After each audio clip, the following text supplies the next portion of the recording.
extremely critical condition with a gunshot wound to the head, but that child is still alive as well. There was another shooting incident at 61st and Wabash that were multiple people were shot, and we had two, I believe they were 13-year-olds. They were also struck by gunfire. And in that incident, there was a large gathering and fireworks that were being shot off when a car drove past and shot into that crowd, and then people from that crowd returned fire at that vehicle, and these two children were struck. We don't have any major detective leads on that right now. The detectives are following up on all these investigations, but those two 13-year-olds are also in stable condition at this time. Are there any other questions regarding specific investigations that I may be able to speak about? How about the W case? Can you speak to that? No, the superintendent already addressed the W case, and the detectives, I'm talking more about the shootings and the murders. And obviously we had a commander that was shot in the foot over the weekend as well. The detectives are following up on that case. We do have some video evidence that is helping direct the investigation, but obviously still very open and active as well. Regarding that officer shot, there's, and I'm going to just couch it this way, there's some rumors floating around that this was the commander's own gun that discharged and struck her in the foot and ricocheted and hit somebody else. Can you address that, shoot that down, pardon the reference there, or clarify what did happen with that? Sure. So I guess to answer your question, we'll just I guess it's just a rumor, and that did not occur. We have verifiable, objective evidence that shows a person discharging a firearm, and that's when the commander gets struck. So I'm not sure. It doesn't really matter, I guess, where it happened or where the rumors may be coming from. But no, the commander and the sergeant that were out there, like I said, we have verifiable evidence, someone discharging a firearm in their direction, and that's when they get struck. They did not, none of their weapons went off at all? Correct. And I think if we're going to be reasonable, it was a large crowd, and in today's world with people videoing police officers with cell phones, if an officer was waving a gun around and it discharged in front of a large crowd, for that kind of time frame, I mean, I think if we're just being reasonable, the citizens that were out there would have been videoing that and talking to us about it right away. So anyway, it's unfortunate that rumor's out there, but no, we have evidence to support, and we're looking for the individual who discharged the firearm. Any update on the National Guardsman that was shot over the weekend in Belmont Creek and killed? I'll get back to you on that one. I don't have an update on the investigation. Once again, yeah, just a pretty tragic incident. I know the detectives up there were following up on that investigation, and last time I spoke with that specific area, they did have some good leads that they were following up on, but pretty active and ongoing, and just unfortunately just one of the tragic incidents over the weekend. How many kids were shot over the weekend? Do you have that exact number? We'll get you that total. I don't have it in front of me, but we'll get you that total from from whatever time frame that you guys are looking for. Just get with our news affairs afterwards, and we'll get you that answer. There's an update on the UFC student who was shot and killed on the Green Line? So, due to the fact that is a very active investigation, I have some details that I'm just not ready to release at this time. Obviously, we know that he was struck by a stray bullet, and the detectives are following up, but I'm not prepared to release the investigation and investigative leads at this time. What about the downtown disturbances? Can you tell us how many people were arrested there and how many guns were found with that? I can take that real briefly, if you don't mind, unless you have some other investigative questions for Chief of Detective Dinahan. I'll just take the rest of the questions unless you have more for him. I'll take this one, but if you have more for him, I'll wait. More for him? No, for you. Okay, great. I'll just stay here. That question, over 60 arrests were made over the weekend, specifically at downtown incident where a lot of young people came downtown. Things got out of hand. We began making arrests. And so we ended up with about 60 young people arrested for various charges. How many were for possession of weapons? We didn't have any that I'm aware of at this point. We're still processing a lot of those reports, but right now we don't have any illegal gun possession arrests for that specific incident. I think he was first, then I'll come to you.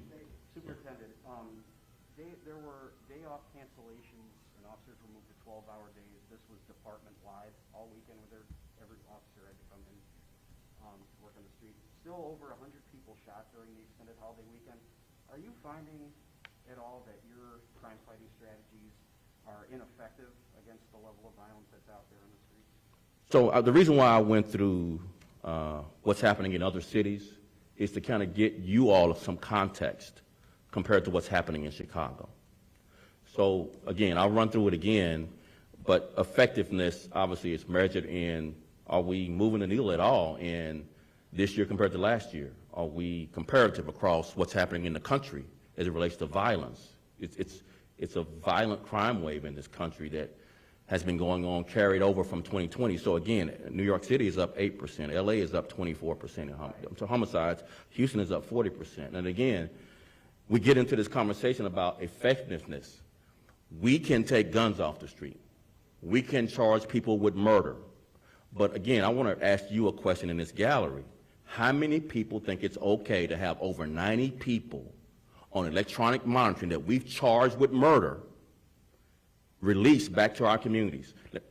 Just show of hands, who think that's a good idea? For the record, no one raised their hands in the media gallery and thought it was a good idea to release over 90 people.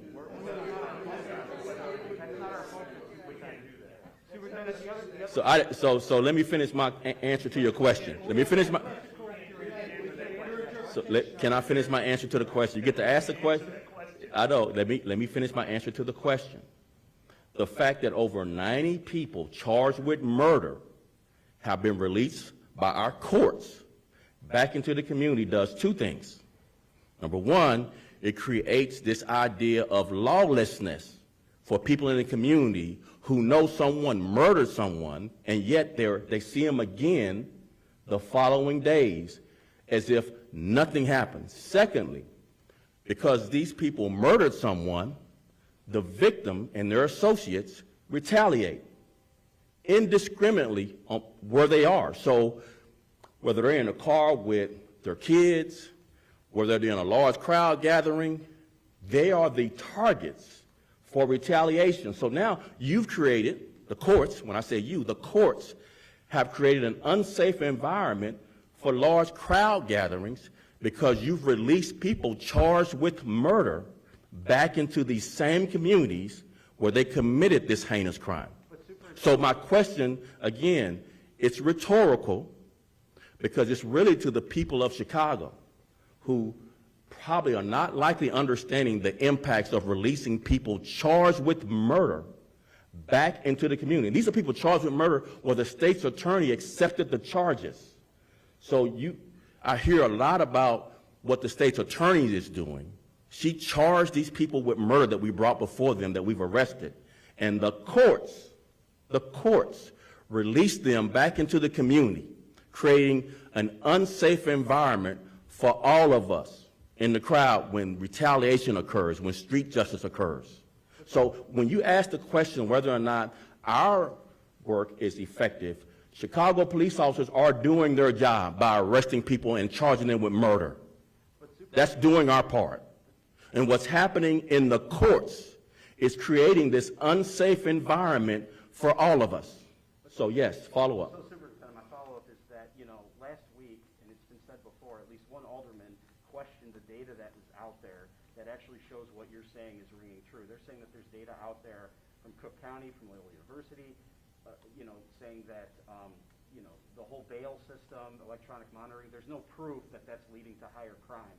And every time we have press conferences like this, there's always finger pointing between you, State Attorney Fox's office, Chief Evans's office, everyone's pointing the fingers at each other. So the question is, since you're the superintendent of the Chicago Police Department, what, if anything, can the Chicago Police Department do more of that they are not doing already? So we are doing more of everything in an unprecedented historical way. So we're at 6,100 guns recovered. That's an unprecedented pace. We are at over 50% clearance rates on homicides. That's the highest in years of clearance rates.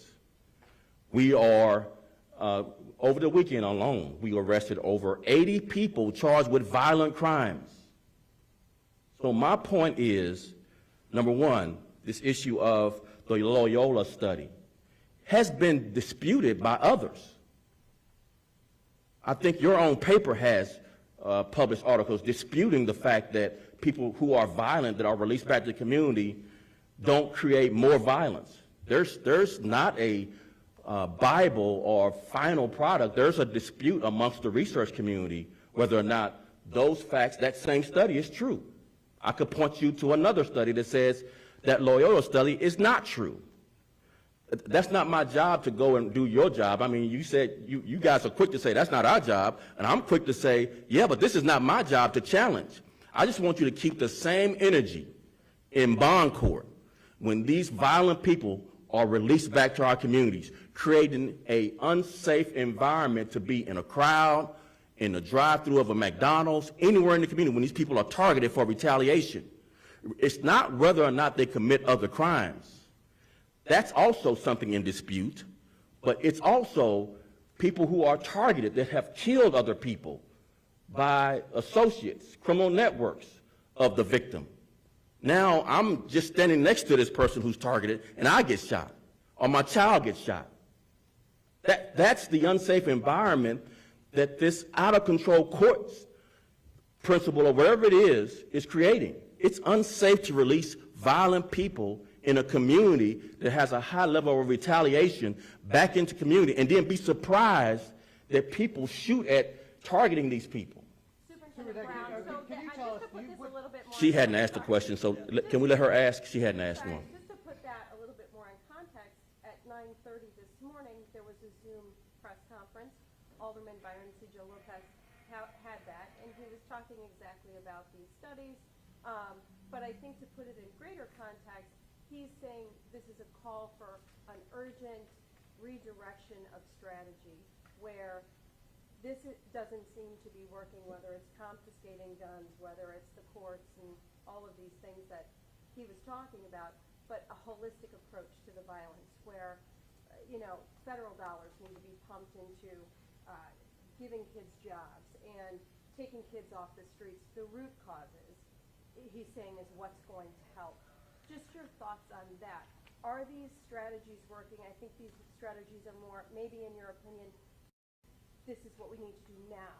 But what these aldermen are talking about is, getting to the root cause of it, which is mental health facilities open, things like that. We have agreed with all of that, and we have talked about our whole of government approach ad nauseum for several weeks now, and so that's nothing new. We agree with all the holistic, whole of government approaches. But each Monday, if I'm the only person answering questions about violence in Chicago, we likely won't be in that place of discussing what other things can others do. Others are never at this podium with us talking about what we're doing. So we don't disagree with the holistic approach. That's the whole of government approach that the mayor rolled out. But again, no one would do the job that Chicago police officers do right now. No one would weigh into large crowds and risk being shot. No one would do that job right now. No one would go down these dark alleys that these officers go down. So I want all of us to acknowledge the bravery and courage it takes to do this job, to stand up to violence. And only our officers are doing this right now. Bring on the other parts of the holistic approach. We welcome all of that help. We are part of those programs. We are pushing that agenda of the whole of government. But again, the Chicago Police Department and its officers are doing their job, and they're doing their job in historically unprecedented ways. Yes. In light of that, do you think it's still fair to expect the Chicago Police Department to prevent violence? So we're not looking for fairness.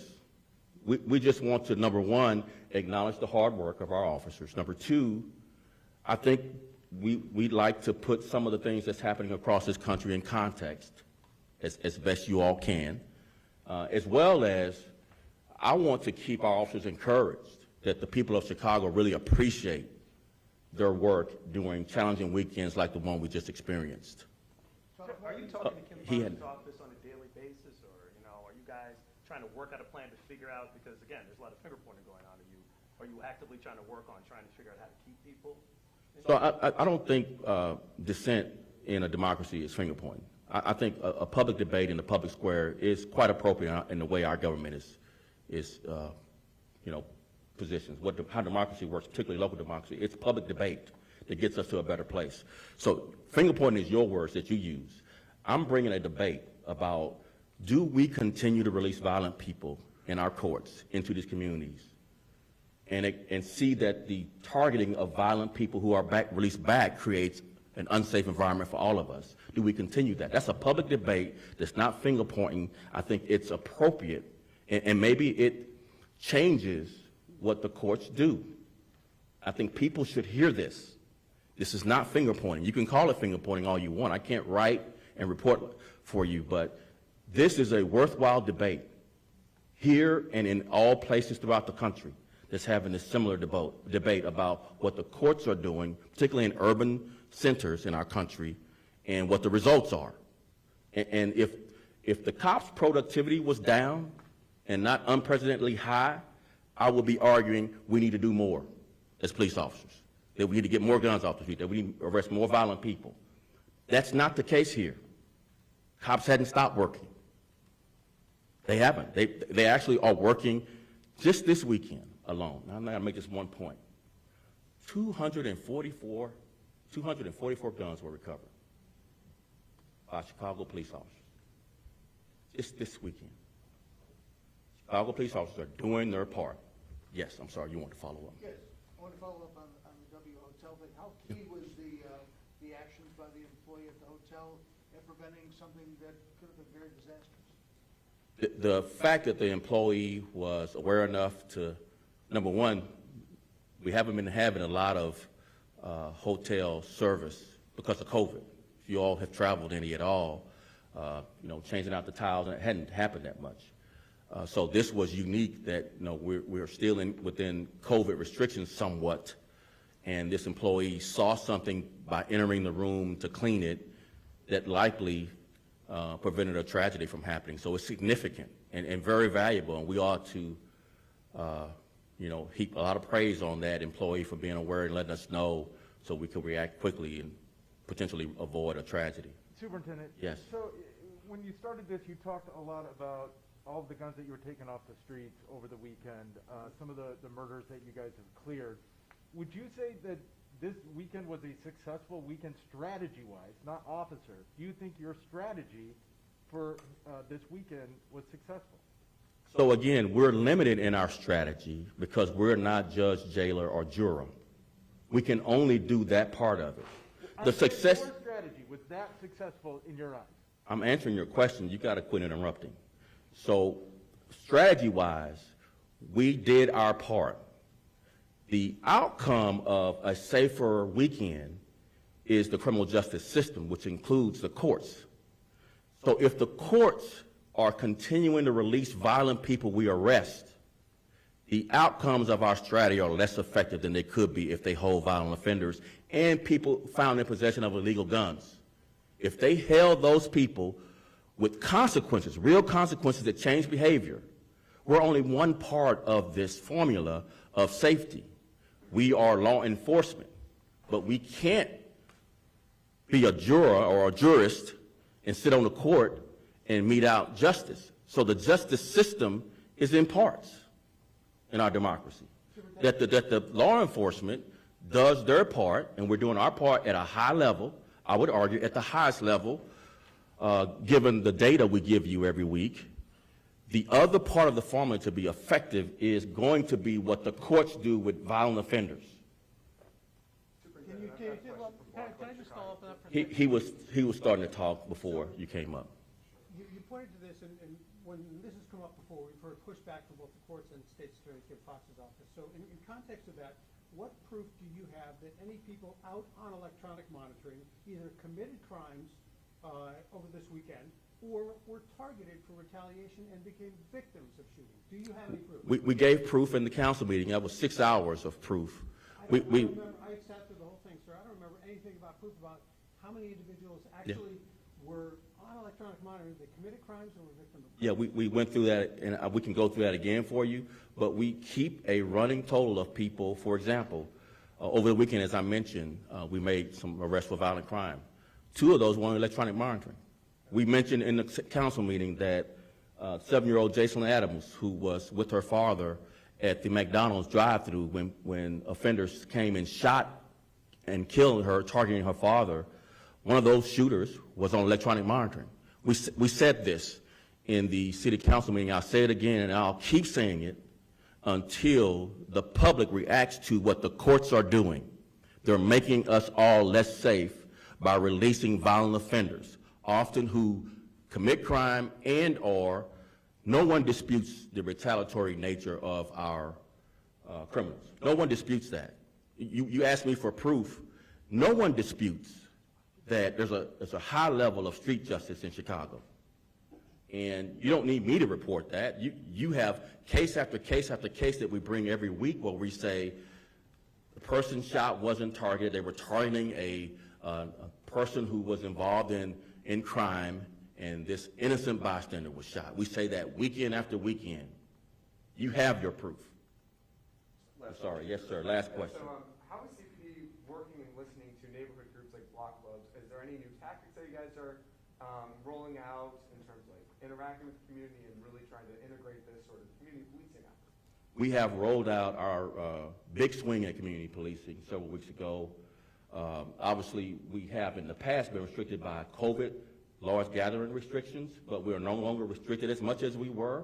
And so we're doing all of the community engagements that we were doing, including beat meetings in person now. We were virtual block club meetings in person now. Myself and the mayor have been out each weekend engaging the community, as well as everyone that will meet with us, not just the formal meetings, but we've been showing up to several events out in the community. And I think that's part of our strategy to engage the community. But again, our strategies are one part of the effectiveness of the criminal justice system in changing behavior of violent offenders. If the other part, the courts, are not meting out justice that changes behavior, meaning more serious consequences for illegal gun possession and violent offenders, that's where the outcomes are, in my opinion, deficient. Okay, and we've talked about what do you think it would help change the community perspective to help have your guys' efforts embedded in the community?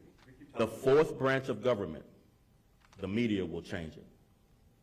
Why Thomas Jefferson said, I'd rather have media and no government than government and no media.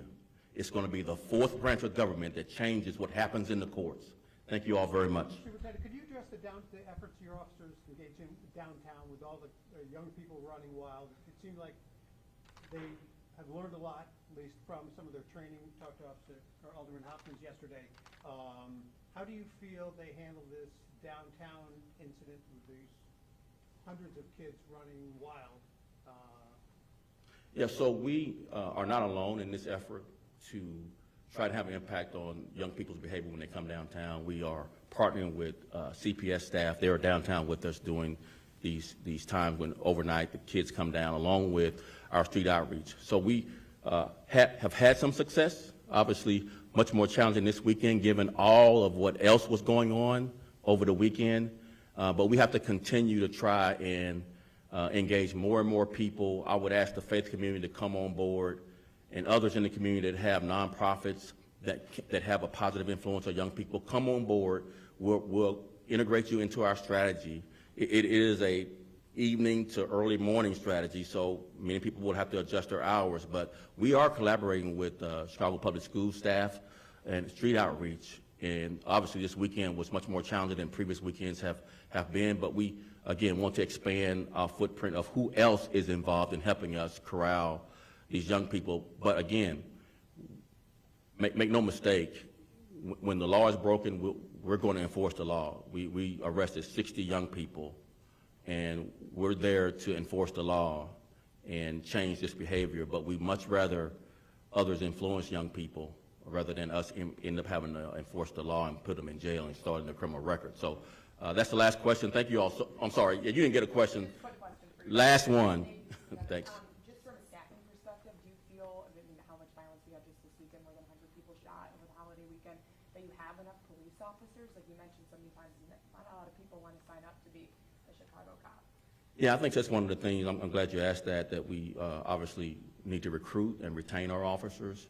The sentiment about, policing makes it much more challenging than it's been in the past, but we are encouraged that we've got to put together a dedicated recruiting team with a ground game. We've never had that before here in Chicago, as well as offering more in-person tests than we've been able to because of COVID last year. We weren't able to offer any in-person tests last year because of COVID restrictions on room capacity size. So we'll be asking for 2 of those tests in person, and then we'll have 2 additional online test opportunities, which is a new feature in offering tests. We've got to really have a sense of urgency around recruiting because retentions continue to be a challenge as we go forward. Thank you all so very much. Hey, just on the W real quick, you said the gun was in a, I think you said precarious position. Can you explain what that, I don't know if that was your precise words, but you said. It was. Can you tell us what the position? In the window sill. I think we said that. In the window sill? Okay. I think we said that.